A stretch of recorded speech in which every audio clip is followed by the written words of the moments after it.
les mecs discutaient. On était entre les deux tours des élections présidentielles. Mitterrand, De Gaulle. Moi, j'étais un peu assoupi. Puis tout à coup, je me réveille un peu et je m'aperçois qu'ils sont en train de parler de la liberté. Mitterrand, De Gaulle, quel est celui qui défendra le mieux la liberté? Ah, j'étais bluffé. Je dis, quand même, c'est peut-être des gangsters. Mais enfin, ces gangsters ont quand même des hauts niveaux d'intérêt civique et tout. J'écoute, et là, je m'aperçois d'un truc. C'est en fait, de quoi il parlait? Qui va ouvrir ou fermer les maisons closes?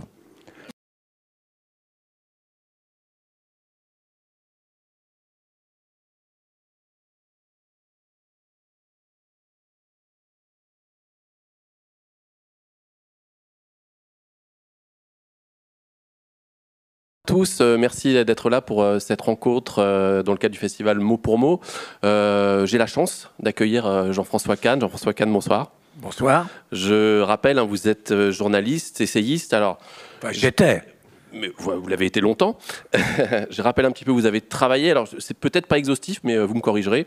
Donc vous avez débuté à Paris Presse, vous avez travaillé ensuite au Monde, à l'Express, à Europe 1, au Matin de Paris, au Quotidien de Paris, aux Nouvelles Littéraires, dont vous étiez, je crois, le directeur. Et ensuite, vous avez fondé l'Événement du Jeudi, puis Marianne. Est-ce que j'ai à peu près bon? Voilà. Voilà, merci. Donc vous êtes aussi l'auteur d'une bonne quarantaine de livres, j'ai compté, il y en a un peu plus de 40. Je rappelle quelques titres, La guerre civile, les stalinistes de gauche et de droite, Complot aussi contre la démocratie, L'horreur médiatique, Réflexion sur mon échec, et aussi un prémonitoire en 2008 qui s'appelle Pourquoi il faut dissoudre le Parti socialiste. Je crois que depuis il s'est dissous un peu tout seul, donc vous aviez vu juste. En fait, on a le plaisir de vous accueillir parce que vous avez publié le mois dernier vos mémoires, je les présente, qui s'appelle Mémoires d'outre-vie. Un solide volume, et quand je dis un volume, c'est pas tout à fait vrai, puisqu'il y a écrit tome 1, donc je pense qu'il y a un tome 2 qui qui devrait arriver bientôt, j'imagine. Mais déjà, on va s'intéresser donc à votre vie, de votre naissance jusqu'en 1983, c'est-à-dire au moment où vous lancez vous-même votre propre journal, l'Événement du Jeudi. Pour préparer cette rencontre, parce que c'est vrai que c'est foisonnant, il n'y a qu'à lire en fait tout simplement le bandeau sur le livre, je ne sais pas si on peut le voir quelque part, mais il y a écrit la libération, le retour du général, le putsch d'Alger, la guerre du Vietnam, l'affaire Ben Barka, mai 68, le coup d'État de Pinochet, la guerre des 6 jours, le printemps de Prague, septembre noir, les années Pompidou, le giscardisme, le mitterrandisme, le retour de l'extrême droite, point de suspension. C'est-à-dire que voilà, vous avez traversé le siècle, ce demi-siècle, et vous étiez là où il fallait être, en gros, à peu de choses près. Mais moi, ce qui m'intéresse d'abord d'évoquer, c'est comment vous avez travaillé pour ce livre, comment 60 ans, 70 ans, 80 ans après, on se souvient. Quel est le processus de la mémoire? Comment vous avez fonctionné pour vous souvenir ou pas, pour pouvoir retranscrire ce qui est dans ce recueil, ce livre? Alors c'est vraiment le problème central. Parce que c'est bien gentil de dire je vais raconter mes mémoires. Enfin, et je fais une parenthèse, je raconte mes mémoires, non pas parce que j'ai la prétention de considérer que ma vie intéresse le public, mais parce que j'ai vécu. Le hasard fait que je crois que tout ce qui s'est passé, qui a contribué à façonner le monde d'aujourd'hui en France ou à l'étranger, je l'ai vécu de l'intérieur. Donc, il me semblait intéressant. Je suis sans doute un des rares vivants encore qui peut, et bien vivant. Qui peut raconter ça. Mais il ne s'agit pas simplement de dire je vais faire des mémoires. D'abord, est-ce que c'est des mémoires romancées ou est-ce que c'est des vraies mémoires? J'aimerais que mes mémoires aient la qualité des mémoires d'outre-tombe. On avait vu l'allusion. Mais les mémoires d'outre-tombe sont romancées. Tout le monde sait que Chateaubriand ne s'embarrassait pas de la réalité ou de la vérité. Là, j'ai voulu vraiment que ça corresponde à la réalité. Encore faut-il que j'ai intégré cette réalité.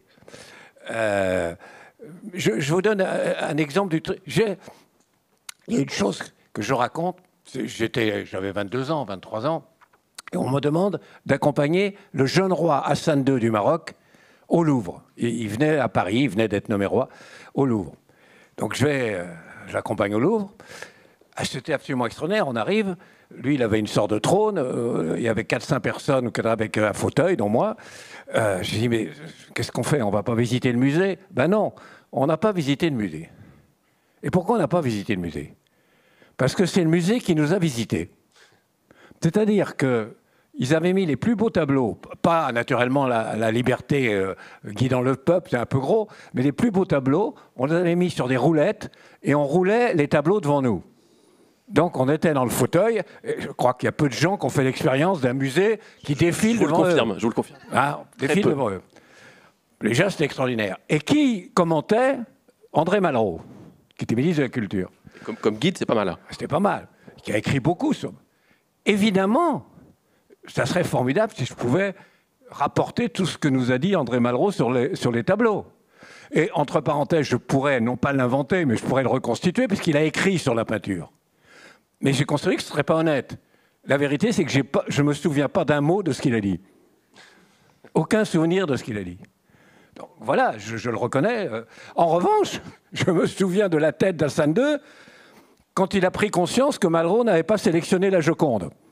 Qu'en fait, il n'y a que ça qui l'intéressait, la Joconde, le reste s'en foutait complètement.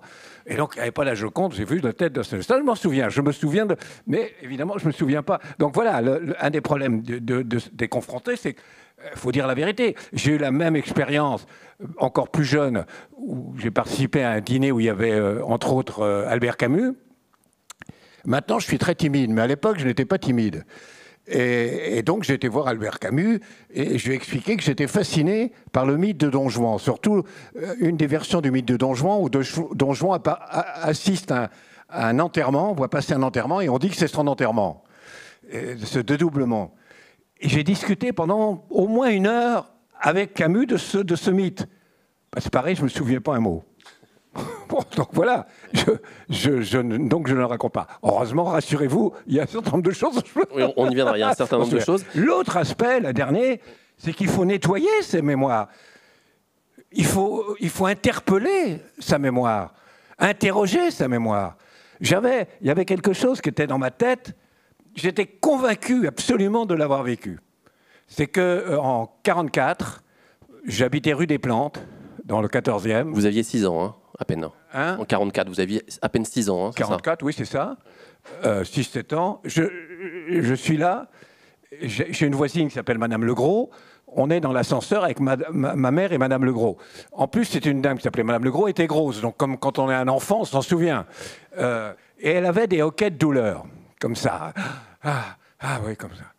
Et ma mère lui demande, Madame Legros, qu'est-ce que vous avez? Qu'est-ce que vous avez? Elle dit, ils ont fusillé mon fils ce matin. Et en effet, son fils était un élève du lycée Buffon. Il avait distribué des tracts. Il avait été mis à la porte par le proviseur, ce qui était une façon de le dénoncer. Et les Allemands les avaient arrêtés avec d'autres lycéens du lycée Buffon, les avaient condamnés à mort et exécutés.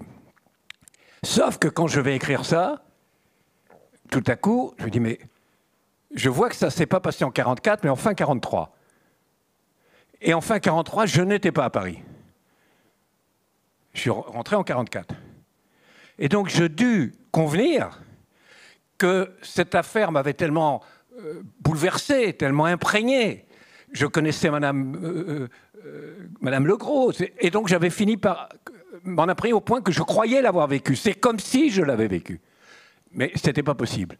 Donc, il a fallu que je fasse ce travail-là aussi, c'est-à-dire nettoyer tout ce qui est une reconstitution, une réimpression. Alors, c'est vrai pour moi, mais c'est vrai pour d'autres. J'ai rencontré le prince Yusupov. Je ne sais pas si ça vous dit quelque chose, le prince Yusupov. C'est le mec qui a assassiné... Très bien. C'est le mec qui a assassiné Raspoutine. Et il était dans son bureau. Il s'était réfugié dans la banlieue. Il était dans la banlieue parisienne. Il était très vieux. Il avait des lunettes noires. Il était dans le noir. Je peux vous dire que c'était impressionnant. Et alors, il racontait comment il avait mis du poison, puis des coups de matraque, puis des coups de poignard, puis un coup de revolver. Il n'était jamais mort. Il n'était jamais mort. C'est terrible l'impression. Quoi qu'on fasse, il se relevait tout le temps, avec cette barbe incroyable. Et à la fin, ils l'ont jeté dans le fleuve, la Neva, et là, il y a eu des bulles qui sont remontées, il n'était toujours pas mort. Bon. Il raconte ça. C'est impressionnant. Sauf que je me suis aperçu d'une chose, c'est qu'il ne racontait pas ce qu'il avait vécu, il racontait les récits qu'il avait déjà faits de ce qu'il avait vécu. Récit d'un récit, d'un récit, d'un récit. Car en fait, c'est pas lui qui directement a tué Poutine, c'est un noble de la famille royale qui était là, mais on peut pas le dire qu'un noble de la famille royale avait commis un crime. Et donc, il se l'était approprié, enfin, c'est vrai qu'il était là, il y avait participé moralement, mais enfin, il se l'était approprié, et il le vivait. Et là, j'ai vu comment, en effet, c'est pas parce qu'on vous raconte quelque chose, directement, que vous pouvez dire, voilà, ça s'est passé comme ça. Je finirai par ça. J'ai même rencontré un type qui s'appelait Daniel Renoux, qui était le maire de Montreuil. Il était à côté de Jean Jaurès quand Jean Jaurès a été assassiné. Il m'a raconté, c'était formidable, d'ailleurs je le raconte dans le livre, les deux choses je le raconte. En effet, son récit de l'assassinat de Jaurès, au Café du Croissant, l'assassin qui arrive derrière, qui tire, comme Yusupov a raconté. Mais là, j'ai pas de preuves, mais je me dis, depuis qu'il le raconte, est-ce que c'est encore un vrai récit direct de ce qu'il a vécu, ou est-ce que l'ensemble du mythe, de ce qu'il faut dire, imaginez que Jaurès, en mourant, ait dit Jésus-Marie, évidemment, il ne va pas vous le dire. Ça ne correspondait pas à la façon dont... Bon, voilà. Donc, il faut faire tout cet examen-là sur la mémoire. Et au passage, je crois que c'est depuis ce récit de l'assassinat de Jaurès par cet ancien maire de Montreuil que vous ne tournez plus jamais le dos, en fait, quand vous êtes au café à la rue. Ah oui, c'est vrai que alors, vous avez raison. Ça m'a impressionné. Et ce qui fait que moi, comme quand j'ai reçu des menaces de mort, alors maintenant je sais une chose, c'est quand vous recevez des menaces de mort, vous risquez rien. Parce que quelqu'un qui veut vous tuer, il ne vous prévient pas. C'est ridicule. Donc, mais à l'époque, je pensais encore que peut-être on y arrive. Et donc, en pensant à Jaurès, je tournais jamais le dos à la vitre quand j'étais dans un café. Et vous étiez tout jeune enfant, donc je le rappelais, pendant la Deuxième Guerre mondiale, mais c'est un événement qui vous a quand même profondément marqué, je crois, à plein de niveaux, mais aussi au point de vue intellectuel et idéologique. Vous pouvez dire pourquoi, justement, la Deuxième Guerre mondiale, pourquoi ça vous a marqué à ce point-là, au niveau idéologique? Non, c'est pas que ça m'a tellement marqué. Ce qui m'a marqué, c'est que je crois que d'autres ont dû faire l'expérience, c'est que on ne m'a jamais parlé de la Première Guerre mondiale, de la Deuxième Guerre mondiale. C'est-à-dire que ça soit encore en 45, en 46, en 48, en 50, en 51, je n'ai été bercé que par des récits de la guerre de 14. Parce qu'on l'avait gagnée, ou prétendument on l'avait gagnée. Celle de 40, elle était honteuse quelque part. On a fait semblant de l'avoir gagnée, mais enfin, c'est pas tout à fait évident. Donc, on racontait pas, personne racontait la guerre de 40. Jamais. C'était éternellement la guerre de 14. D'ailleurs, mes parents m'avaient réfugié dans un petit village de l'Indre-et-Loire. J'étais chez une paysanne. Elle avait eu 2 maris qui étaient morts à la guerre. Un en 14 et en 40. Je peux vous dire que le seul héros, c'était celui qui était mort en 14. Et alors, elle avait une pendule avec, vous savez, des balanciers. Et elle avait attaché les 2 médailles de guerre de son mari au balancier. Les 2 maris, hein, chacun avait une médaille. Les 2 maris, il y avait les 2 médailles. Mais le héros, c'est celui qui était mort en 14. En plus, 14, il faut voir. Il se trouve que, naturellement, je le raconte, c'est... toute la guerre, les contradictions, les ambiguïtés, les déchirements de la guerre, et le hasard fait qu'ils étaient dans ma famille. Mon père, en 40, essaye d'aller à Londres. Il est communiste. C'était bizarre qu'il soit communiste, parce qu'il était très élitiste, mais il était communiste parce qu'il considère que c'est un pari d'avant-garde. En fait, il n'aimait pas le peuple. Mais justement, il trouvait être communiste, c'était une façon de ne pas aimer le peuple, parce qu'on était pour l'avant-garde, pour une élite. Et en 40, bien qu'il soit communiste, tout de suite, il veut aller à Londres. Il apprend, il n'entend pas le discours, mais il l'apprend. Il a compris tout de suite, en fait, quoi. Il veut aller à Londres. Son colonel le dénonce, et on l'emmène dans un camp de regroupement ou de concentration à Argelès, avec des républicains espagnols, dont il va s'évader. Bon. Et très, très vite, alors il va faire de la résistance tout de suite clandestine, puis très vite, en 1943, il va rallier les FTP, les maquis communistes, d'ailleurs. Et son père est juif d'origine, il porte une étoile jaune. S'il ne portait pas une étoile jaune, il aurait été plutôt pétiniste, mais comme il porte une étoile jaune... Mais quand mon père rentre dans la résistance active, il lui dit qu'il ne veut plus le recevoir, un enfant qui collabore avec des bandits. Et les résistants, ils les appellent les bandits. J'ai un oncle qui va au STO, et du côté maternel, j'ai une grand-mère que je ne connais pas. Et pourquoi je ne la connais pas? Parce qu'elle n'a pas voulu me connaître. Et pourquoi elle n'a pas voulu me connaître? Parce que j'avais un nom juif. Elle était tellement fasciste, tellement engagée dans le mouvement fasciste, qu'elle n'a pas voulu connaître des petits-enfants qui avaient un nom juif. Elle était d'origine suisse-allemande. Très belle.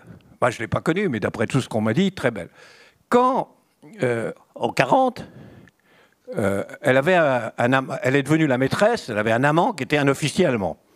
Là aussi, il a fallu que je nettoie ma mémoire, parce que naturellement, j'avais fantasmé que ça devait être un officier SS. Bon, en fait, non, ce n'était pas un officier SS, mais c'était un officier de la Wehrmacht. C'était son amant.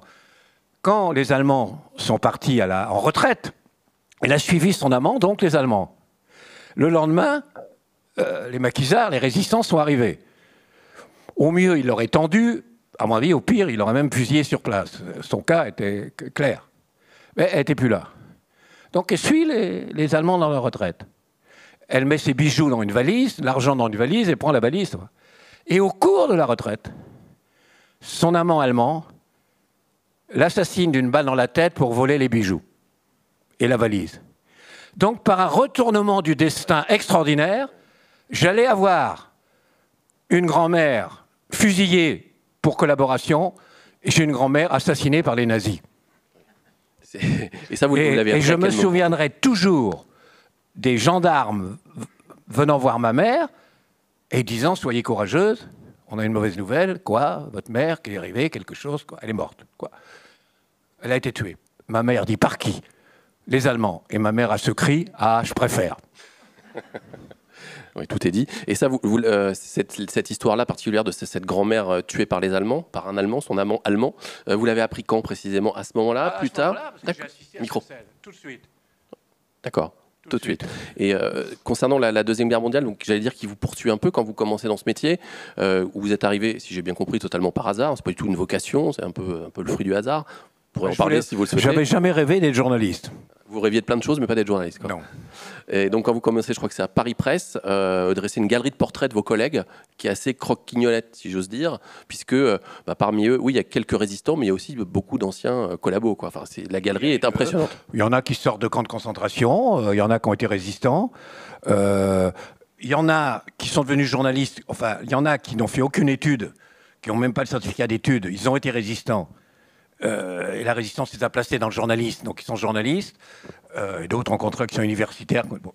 Et il y a dont j'ai appris, il y avait des collaborateurs. Surtout, ce que j'ai appris, c'est que le patron du journal, enfin le rédacteur en chef du journal, et le directeur du journal, il y en a un qui s'appelait Humbert, et l'autre, je ne sais plus, Massot, je crois, ils étaient directeurs du Petit Provençal, et le Petit Provençal, en 1944, a encore fait une bon anniversaire, mon Führer.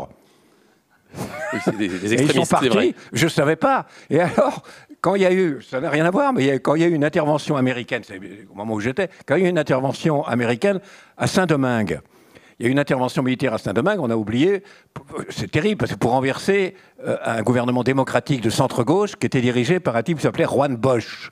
Et celui qui a fait le coup d'État, c'est un général qui s'appelait Humbert, général Humbert. Et il y avait un jeune journaliste qui a eu ce mot formidable, c'est la première fois qu'un Humbert fait du mal à un Bosch. C'est joli, en effet.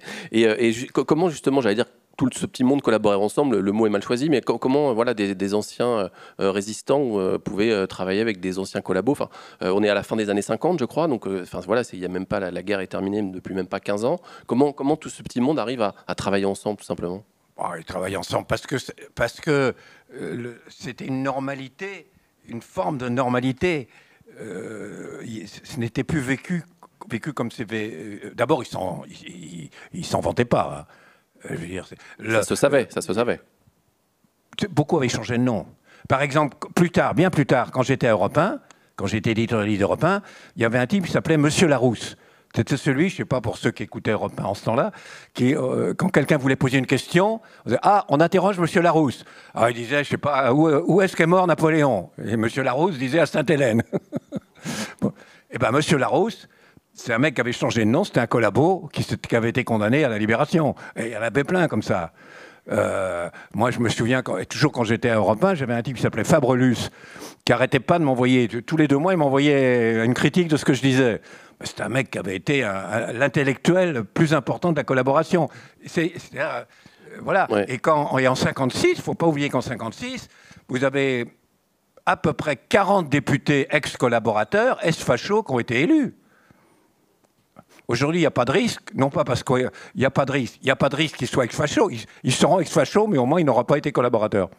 Puis il faut se remettre aussi dans le contexte de l'époque. Hein, donc, fin des années 50, les travaux de Robert Paxton n'existent pas encore. Donc, la France de Vichy n'a pas été totalement mais moi, analysée. J'ai fait l'article. Le Figaro m'a demandé l'article sur le livre de Paxton.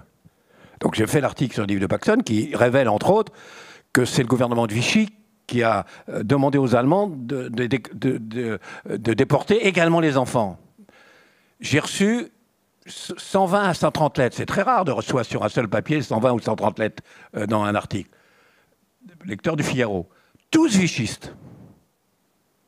D'insultes, en fait. Toutes les lettres. Ah oui, c'était pour me céder. Toutes les lettres étaient pro-régime de Pétain. Et quand j'étais dans les années 48-49, j'étais dans une école que dirigeait mon père. C'était une pédagogie très d'avant-garde, mais c'était tous les enfants de la bourgeoisie du 7e arrondissement, difficiles, qui avaient des enfants difficiles, etc., mettaient leurs parents, leurs enfants là. Eh bien, les enfants, quand ils parlaient des résistants, ils répétaient ce que disaient leurs parents et ils disaient les bandits. Déjà, oui.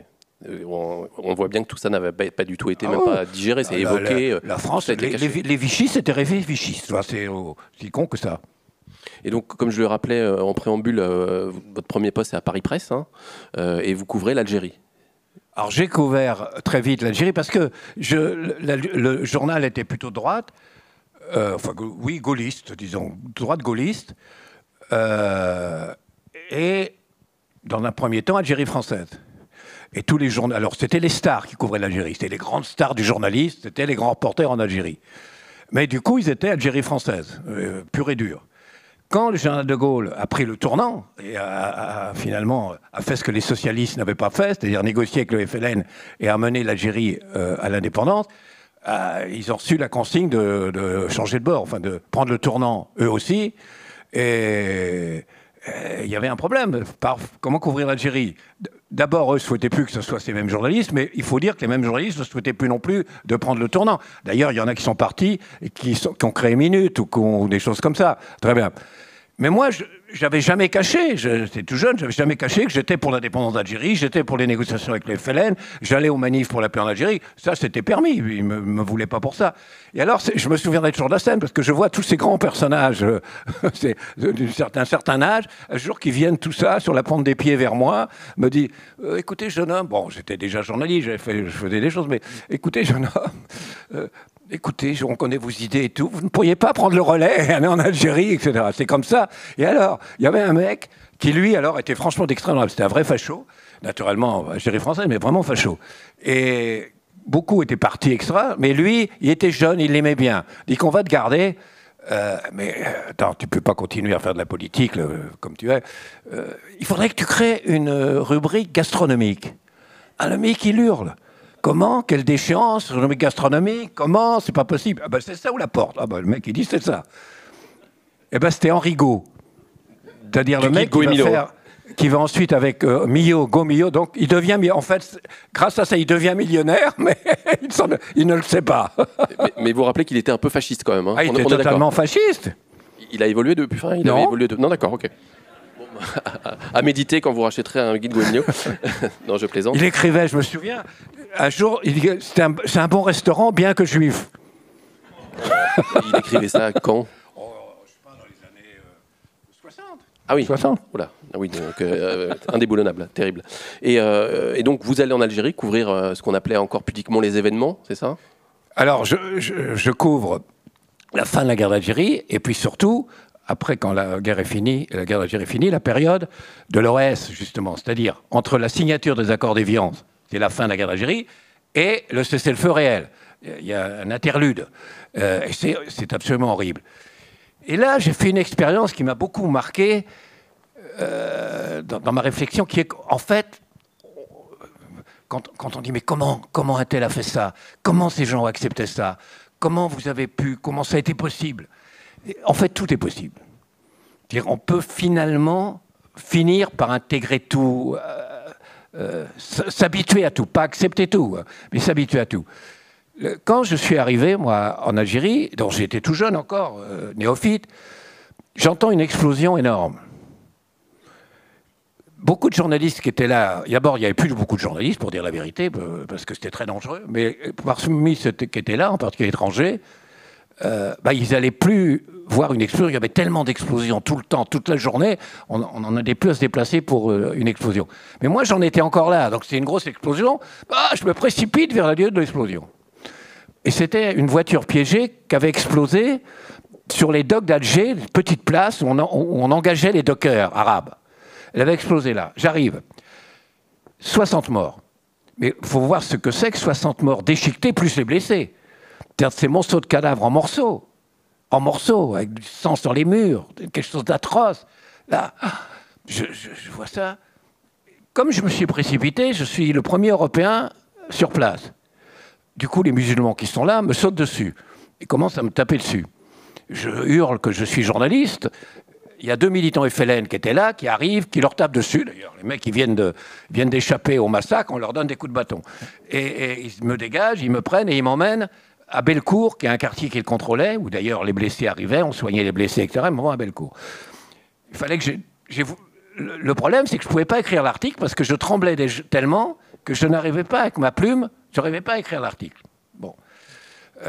Donc je l'ai vécu, bon, très bien. Un mois et demi après, je suis avec un journaliste anglais. C'est un journaliste anglais qui avait une particularité, c'est qu'à chaque fois qu'il était confronté à une émotion forte, il chantait une chanson qui disait « Ne reviens jamais, horrible tango ». En français dans le texte. Hein? En français dans le texte. En français, oui. C'est une chanson de Charles Trenet, qui avait beaucoup de succès à cette époque, et ça déclenchait chez lui ce phénomène bizarre. Et alors, on était sur la grande avenue d'Alger. Face à nous marche un musulman. Il n'y en avait pas beaucoup, puisque pratiquement tous ceux qui s'aventuraient dans le quartier européen étaient tués. Celui-là, il était là encore. Et au moment où il va nous croiser, un type de l'OS arrive à son niveau, paf, une balle dans la tête, il tombe. C'est terrible parce que ça tombe, c'est comme un oiseau sur un fil. C'est vraiment les oiseaux sur un fil. Il y a un côté irréel dans la façon de tomber, machin, sans un cri, sans rien. Taf, donc. On discutait. Et on a contourné le corps en continuant à discuter. Et puis on s'est arrêté. Et tout le monde a dit, mais c'est pas possible qu'on en soit arrivé là. Il a fallu qu'on... Mais voilà, en un mois et demi, on a été quasiment... et il s'est mis à chanter « Ne reviens jamais, horrible tango ». Et comme vous disiez, on peut... Donc cette phrase, pour moi, cette phrase « Ne reviens jamais, horrible tango » est liée, mais vraiment à l'horreur, quoi. Oui, alors que c'est plutôt guilleret, mais là, en l'occurrence, les conditions ne sont pas vraiment guillerettes, quoi. Et vous restez quelques temps en Algérie, pour le coup, hein, parce que vous travaillez ensuite pour l'Express. Non, je suis... Pour Le Monde, pardon, excusez-moi. Carrément.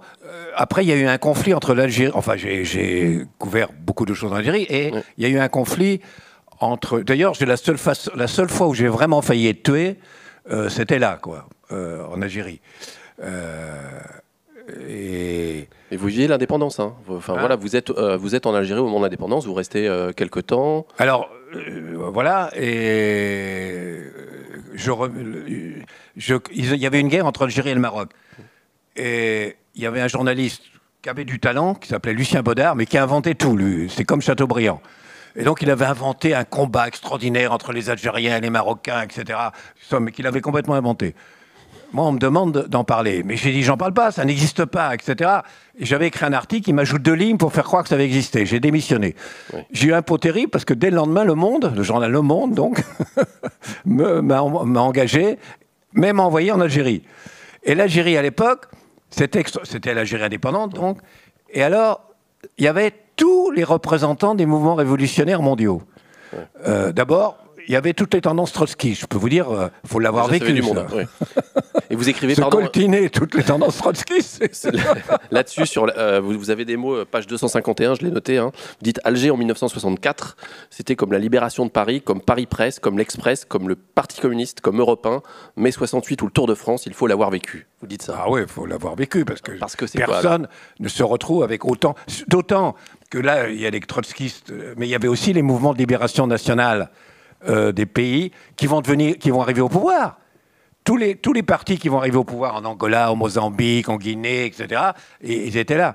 Et ça a été très important pour moi, parce qu'il y avait un type qui coordonnait tous ces mouvements. Ça s'appelait Ben Barka. Et je lui dis, un jour, est-ce que tu pourrais m'organiser un déjeuner avec tous ces leaders de mouvement, que je prenne contact, etc. Donc il le fait, un jour on a un déjeuner, il y a 11 ou 12, et il y avait là tous les mouvements, Libération nationale, révolutionnaire, etc. Bon, naturellement je me souviens absolument pas de ce qu'on s'est dit, mais enfin je me souviens un peu de leur visage, et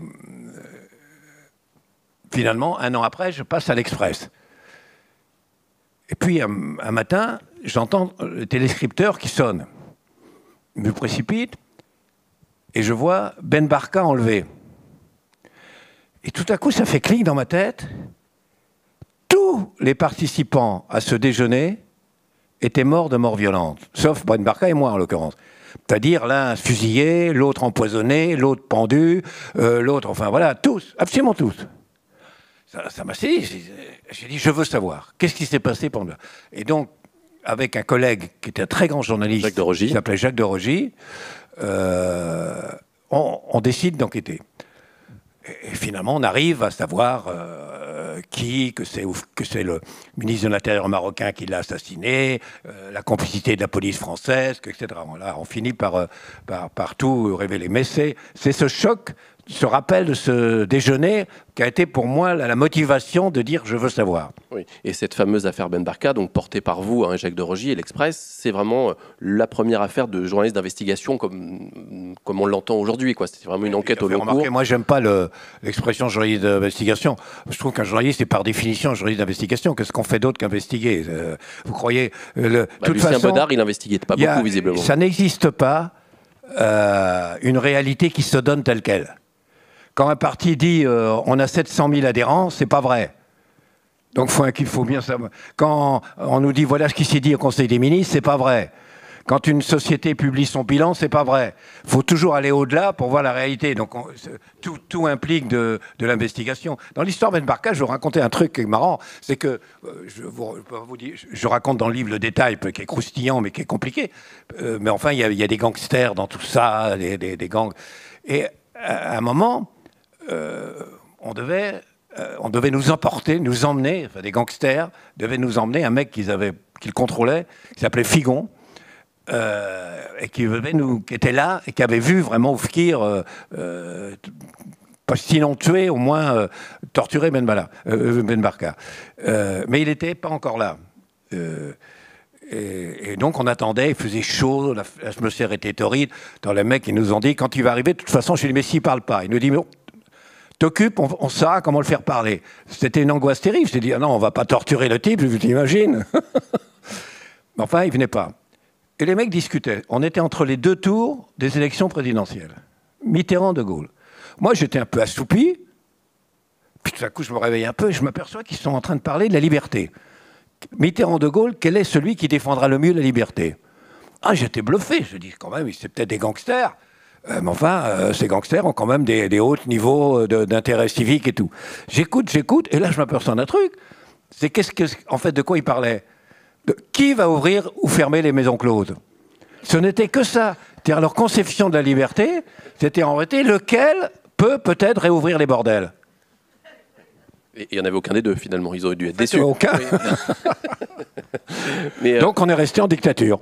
D'accord. Pour eux, en tout cas. Et vous écornez aussi, moi j'aime beaucoup aussi ce passage que vous racontez sur le mythe, enfin justement vous écornez le mythe du reporter de guerre à Amman, quand vous êtes à Amman pendant Septembre Noir. Racontez-le, parce que voilà, il se passe une... Parce que les journalistes sont au fond, sont les derniers adeptes de l'idéologie positiviste. Alors dites-nous ce que c'est. C'est-à-dire, ils font leur, le fameux mot du philosophe, enfin, qui n'est pas positiviste, lui, qui est empirique, anglais du 18e, Berkeley, qui disait, c'est une phrase latine très connue, esse est percipi, être, c'est être perçu. Et donc, pour les journalistes, c'est sacré. C'est vrai parce que je l'ai perçu. Et si je l'ai perçu, c'est vrai. Bon. Donc, évidemment, c'est le soleil qui tourne autour de la Terre, puisque c'est ce qu'on perçoit. On le perçoit très bien. Et là, il va au zénith, etc. Donc la Terre est immobile, puisqu'on la sent immobile, si vraiment c'est si simple. Évidemment, tous les progrès de la science n'ont été possibles qu'en dépassant l'idée que être, c'est être perçu. On ne perçoit pas l'infiniment petit, on ne perçoit pas les processus nucléaires. Mais c'est vrai aussi pour l'actualité journalistique. Donc, moi, je suis à Amman au moment où se déclenchent les combats de rue entre les Palestiniens et les Bédouins, les soldats bédouins de Hussein de Jordanie. On était dans un grand hôtel avec toute la presse internationale. Les Palestiniens viennent, bouclent l'hôtel et font tout le monde prisonnier. Le hasard, le pur hasard, fait que j'étais sorti un quart d'heure avant pour un rendez-vous. Et je me retrouve au milieu de la bataille. Évidemment, je pourrais la ramener. Excusez-moi, moi je l'ai vécu, je suis un des rares à l'avoir vécu, je vais vous raconter, etc. Très bien. Mais quelle est la réalité? Être au milieu d'un combat de rue, c'est exactement comme le personnage de Stendhal. Fabrice Del Longo. Fabrice Del Longo, la bataille de Waterloo. C'est-à-dire, vous avez des gens qui se cachent, qui tirent sur des gens qui se cachent, et vous-même, vous vous cachez pour voir les gens qui se cachent, qui tirent sur des gens qui se cachent. Donc, en vérité, vous comprenez rien. Et vous n'avez rien compris. Et d'ailleurs, j'ai rien compris. Et d'ailleurs, à la fin, je ne savais pas qui avait gagné. Rien. Très bien, mais je pouvais raconter. Là, les fusils, les mitrailleuses, les machins, les trucs là, tout. Mais, je sais pas. Je rentre à l'hôtel, je vois les journalistes qui n'ont rien vu, mais qui ont écouté Radio Tel Aviv, Radio Londres, Radio machin. Mais eux avaient tout compris, donc c'est eux qui m'ont expliqué. Eux, ils n'avaient rien vu, mais ils m'ont expliqué le sens de ce que j'avais vu.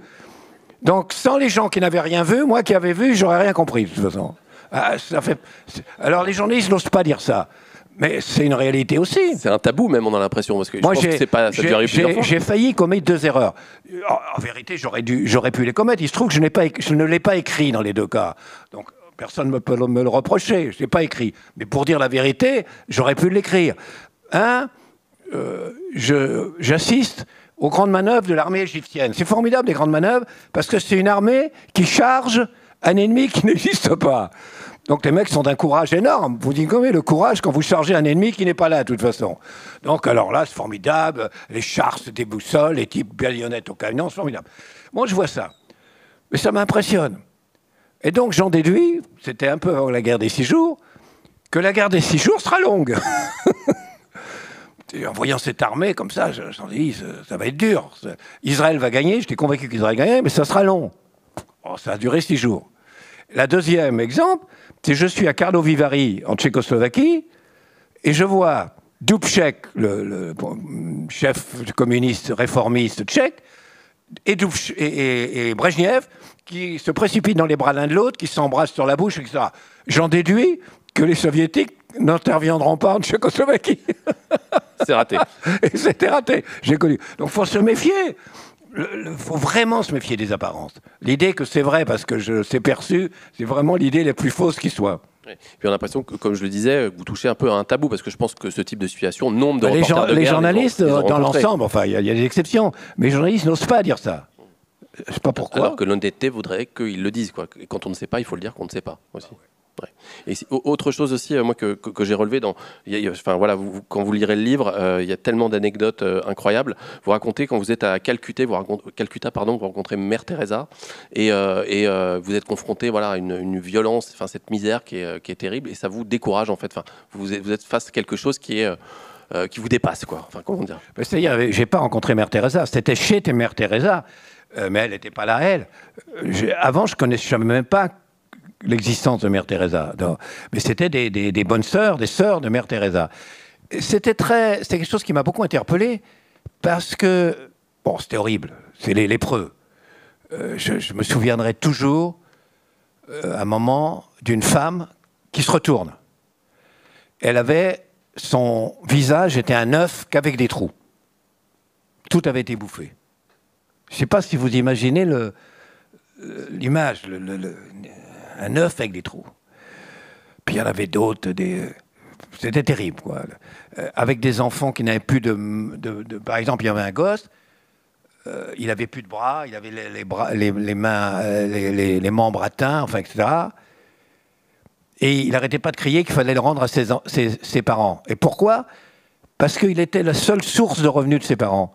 C'est-à-dire, ses parents l'exposaient, le faisaient mendier, et si lui ne mendiait plus grâce à ses membres atteints, ils n'avaient plus d'argent. Et tout était comme ça. C'était effrayant. Bon.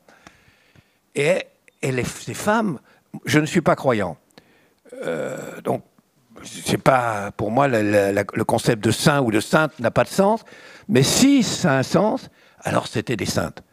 C'était des saintes, d'être dans cette douleur atroce, dans cette misère, dans cette brutalité. Elles étaient là, souriantes, rayonnantes, projetant leur propre lumière sur cette misère et apportant, oui, quelque chose, je ne sais pas quoi. Donc, et en même temps, ça ne servait à rien. Ce que vous dites, c'est terrible, ça ne servait à rien. Ça ne servait à rien. Et ça valait mieux qu'elles aillent à l'hôpital, qu'on essaye de les soigner, ou je ne sais pas, enfin bref. D'ailleurs, c'est le même problème avec le docteur Schweitzer. Hein, mais enfin, voilà. Donc ça a été pour moi une interpellation. Je n'ai jamais pu répondre à cette question. Fallait-il pas? Juste avant de faire passer le micro dans la salle, on fête actuellement les 40 ans de mai 81, du 10 mai 81. Quel souvenir vous avez, vous, du 10 mai? Qu'est-ce que ça a changé? Vous rappelez dans le livre que vous n'avez pas voté pour François Mitterrand. Je n'ai pas voté François Mitterrand au premier tour, pour une raison simple. Moi, j'avais fait... François Mitterrand, quand il n'était pas socialiste, avant parce que vous savez quand même la particularité de Mitterrand, c'est qu'il a adhéré au Parti socialiste et il a pris la direction du Parti socialiste le jour où il a adhéré. C'est rare. Avant qu'il soit socialiste et non inscrit, il avait créé un petit groupe de conseillers et il m'avait demandé d'en être. Avec Badinter, Jean-François Revel, on était quelques-uns. Bon, il m'avait demandé d'en être. Donc j'avais de bons rapports avec Mitterrand. Je n'ai pas voté au premier tour pour Mitterrand à cause de la retraite à 60 ans. Je pensais qu'on passerait tout le reste du temps à essayer d'en sortir et qu'on n'y arriverait pas. Ça résonne étrangement aujourd'hui. Ça s'est révélé assez juste, vous me reconnaîtrez. Mais au deuxième tour, en revanche, j'ai fait voter pour Mitterrand et j'ai publié, je dirigeais les Nouvelles littéraires, et j'ai convaincu Coluche, entre autres, de se prononcer pour Mitterrand. Ça n'a pas été moins. J'ai convaincu François Giroud de se prononcer pour Mitterrand, Marguerite Duras, etc. Donc j'ai contribué, tout petitement, à la campagne pour Mitterrand du deuxième tour. Alors non, mon souvenir, c'est que j'avais pris la direction d'un journal qui s'appelait Les Nouvelles littéraires. Les Nouvelles littéraires, je ne savais pas, je m'en suis aperçu. Ça avait été un journal, une phare de la littérature. Mais à l'époque, ça ne se vendait plus, un journal littéraire. Tout ça avait disparu. 2000 exemplaires, je crois, vous dites. Hein? Vous dites 2000 exemplaires à l'époque. Oui, encore, j'ai gonflé un peu. C'était plutôt 1500 exemplaires. La diffusion était de 1500 exemplaires. Puis ça, littéraire, ça ne marchait plus. La vache. Et je me suis dit, mais que faire? J'ai dit, ce qu'on va faire, c'est que les grands journaux, l'Express, Le Point, Le Nouvel Obs, ils font... C'est dommage que Jérôme Garcin ne soit pas là. Il est là demain, Parce qu'il a vécu ça. Alors vraiment de près, il pourrait vous le raconter, il était avec moi. Il part de l'actualité, les journaux d'actualité, et de là, ils vont vers la culture. Et j'ai dit, bon, on va faire l'inverse. On va partir de la culture, ça va être notre socle, et à partir de la culture, on va aller à l'actualité. Et donc toute cette équipe qui était des cultureux, alors cultureux, la spécialité du théâtre, c'était le théâtre d'avant-garde, et la musique, c'était la musique dodécaphonique, hein, c'était pas, fallait pas rigoler. Et je les ai peu à peu formés pour qu'ils ouvrent leur horizon, d'abord culturel, et même au-delà. Alors j'ai engagé aussi quelques personnes en plus, et on a fait ça. Et on a tout couvert. Toute l'actualité a été... on l'a couvert, même des faits divers, même la politique étrangère, on a tout couvert. Et on est passé, tenez-vous bien, à 70 000 exemplaires. Je crois qu'il n'y a pas d'exemple. Ça fait rêver, ça fait rêver. Je ne compte pas d'exemple de passer de 1500 à 70 000 en 3 ans. Et donc, quand vous avez l'élection de Mitterrand, je dis, on va faire une soirée électorale. Mais comme on est devenu un journal comme les autres, on va leur montrer qu'on est comme les autres. C'est la fameuse soirée chez Beaufinger. Nous aussi, on est capable de faire une soirée électorale et tout. Tu vois. Mais quand même, nos locaux sont très petits. Donc on ne sait jamais. Imaginer que 100 personnes assistent à notre soirée électorale, c'est un peu trop petit. Donc il se trouve qu'on était près d'une brasserie qui s'appelait la brasserie Beaufinger. Donc je vais voir le patron. À Bastille, près de la place de la Bastille. Et alors le patron, c'était un nationaliste basque qui était convaincu que Mitterrand donnerait l'indépendance au Pays basque. C'était son truc. Donc, je lui ai dit, si Mitterrand est élu, est-ce qu'on pourrait faire quelque chose chez vous? Comment? Mais je vous donne mon restaurant, je vous offre un buffet, tout. Oh là, très bien. 18h, on a des sondages, Mitterrand va être élu. Je réunis toute la rédaction et je dis, vous qui faites le cinéma, tous les cinéastes, je les appelle, toi qui fais l'art, tous les peintres, toi la musique, enfin, vous appelez les gens et conviez à Beaufinger. Je dis aux mecs, on peut être une centaine ou 110, etc. Mais là, il y a eu un phénomène de bouche à oreille. Et tout à coup, a circulé dans Paris l'idée que c'est là que ça se passait. On n'était pas 100, on a été 3000. Il y avait une queue absolument interminable pour entrer, tout était pris. Et tout ce qui compte dans la culture, absolument tout, de droite et de gauche. Il y avait Dormesson ou Jean Dutour aussi, était là. Et entre autres, il y avait Aragon. Et vers minuit et demi, Aragon s'est levé pour entrer chez lui. Et il a eu ce mot extraordinaire. Il a dit... On fêtait quoi exactement? C'est magnifique, c'est une anecdote qui est magnifique. Donc la parole est à vous, il y a un micro qui va circuler, donc n'hésitez pas à poser des questions, lever la main. Jean-François Kahn est là pour vous, donc n'hésitez pas. Je vois pas très bien. C'est vrai que ça se prête pas tellement. Bon, si, pourquoi? Soyez pas timide.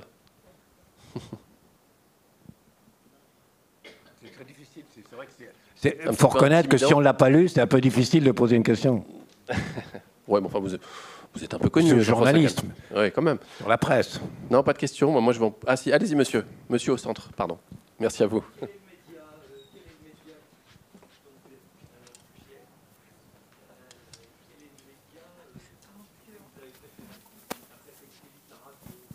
Vous avez entendu? Quel média vous avez préféré entre la presse écrite, la radio, où vous avez été le mieux, quoi? Moi, j'ai beaucoup aimé la radio à cause de la souplesse, la rapidité. On peut réagir très vite.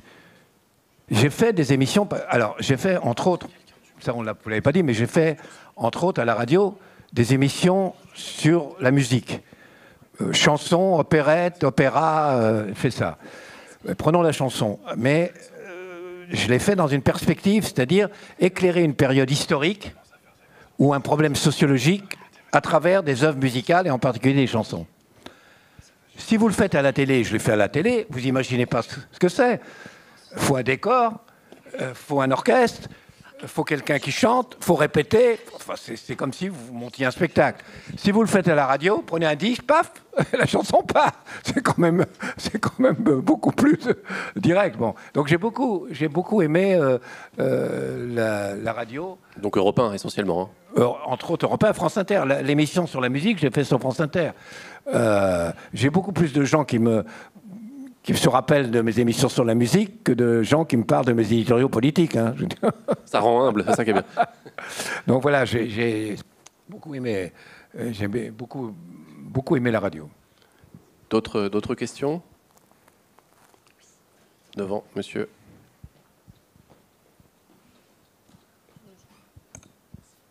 Bonjour. Je voulais simplement savoir, à travers votre parcours, quelle est l'image ou la séquence qui vous a le plus ému? Qui m'a le plus ému? Le plus ému. Ça, c'est ce que je vous ai raconté sur Teresa. Enfin, sur enfin, je ne sais même pas si ça m'a ému, d'ailleurs. C'est trop violent pour vous avoir complètement ému. La joie, enfin, l'espèce d'explosion inouïe à Alger le jour de l'indépendance. C'était quelque chose, surtout si j'avais su ce que ça devenait. ça m'a d'autant plus ému que c'est bien qu'ils se réjouissent maintenant, parce que nous n'aurons pas beaucoup l'occasion de se réjouir après. Mais c'était tous ces gens qui pleuraient, c'était pour eux qui jamais pensaient que ça serait possible de leur pratique indépendante et tout. Voilà, c'était quelque chose qui était émouvant. Entre autres, j'ai eu beaucoup d'autres occasions d'être ému. Si, je vais vous dire, je vous ai raconté tout à l'heure comment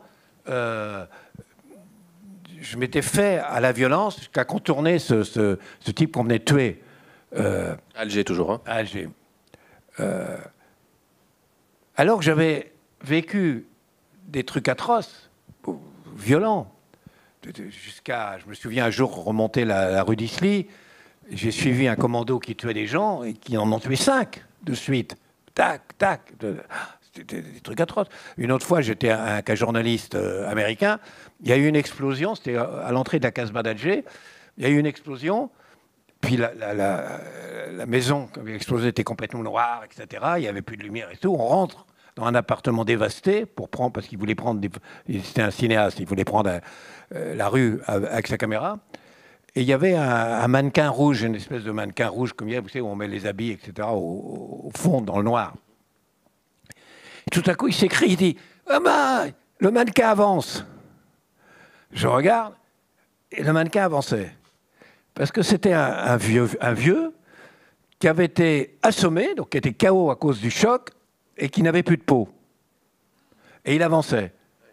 Vous voyez, des scènes comme ça. Or, quand il y a eu la guerre entre Algériens, c'est là où j'ai failli être tué d'ailleurs, c'est quand il y a eu la guerre entre Algériens. Un jour, je passe un moment, j'ai participé vraiment à une bataille, c'est à mon avis la dernière bataille digne de la guerre de 70, vous voyez, avec vraiment un front, des types qui partent à l'assaut, parce qu'après j'ai couvert des guerres, on voit rien. Hein. Les guerres, ça se passe à des kilomètres de distance, avec des obus, on voit rien. Là, vraiment, c'était une guerre comme en 70. Et à un moment, sur la route, il y avait un mec tué, un type qui était tué, recouvert d'une couverture verte, avec sa main blanche qui dépassait et une alliance. C'est rien. Vous ne pouvez pas imaginer l'émotion que ça a provoqué chez moi. Je ne sais pas pourquoi. Alors que j'avais vu des dizaines et des dizaines de morts. Ça m'a poursuivi, cette main blanche avec une alliance dépassant d'une couverture verte, c'est quelque chose qui m'a totalement poursuivi. On peut encore prendre une ou deux questions. Monsieur, devant. Enfin, au milieu, pardon.